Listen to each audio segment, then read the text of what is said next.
This is the wisdom keeper who's going to be sitting at the very heart of our collective wisdom wheel of integrity over the coming days and weeks.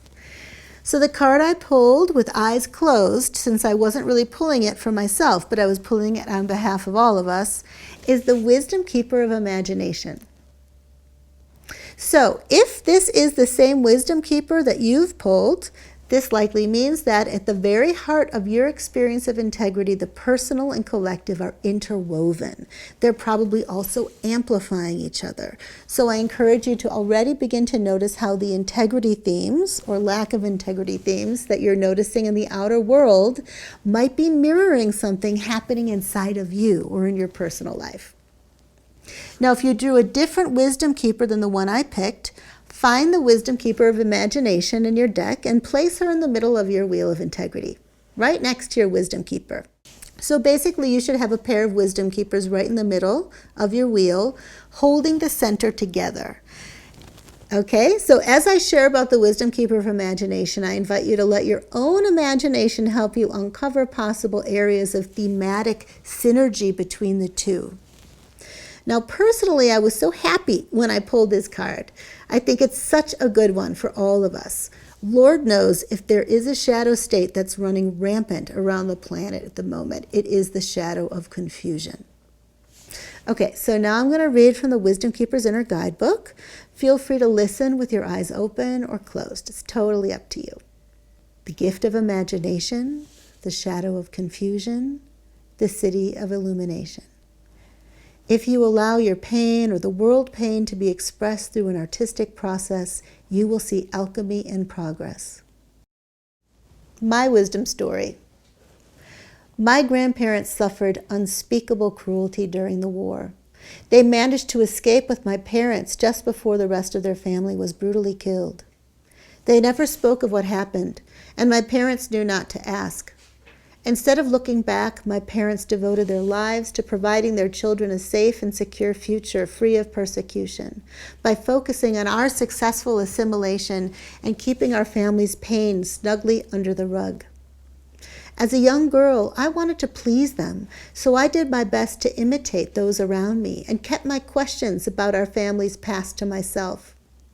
But I felt out of place, like something essential was off. To the outside world, my family seemed perfect. But at home, it felt like living with a herd of elephants in the room. I often felt confused and uneasy, figuring I was just too sensitive and tense and weird. When the pain of not knowing where we came from got too great, I became determined to solve the mystery. I secretly studied all there was to know about the country my parents came from and my family's own tragic history in the war. Finally, it made sense, the sheep-like behavior, the stubborn evasiveness about the past. At first, my revelations lessened my confusion and increased my compassion towards my parents. But when they still refused to talk about any of it, I became angry with them for refusing to deal with their pain or talk about anything that actually mattered. I was tired of being repressed by their repression. One day, when I couldn't take it anymore, I cruelly accused my parents of cowardice, and then I flaunted graphic pictures from their past in front of them. Suddenly, in the midst of my outburst, my father clutched his chest in pain. Though he survived the heart attack, I was devastated and unable to forgive myself. Racked with guilt, I found a counselor who specialized in healing the wounds of history. With his support, I learned how, through my relentless attempts to end the confusion, I was avoiding my own pain, just like my family. So I let my mind go blank and my heart feel the pure suffering of my people. That's when the miracles started and my imagination was unleashed. Now my life is a work of art, and everything I do is infused with the kind of light that can only emerge through darkness. My gift to you. I come to set your imagination free, but first you must bless your pain and confusion with the gift of your awareness.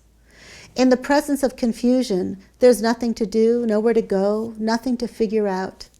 Confusion is a totally natural human state. It's actually holy ground.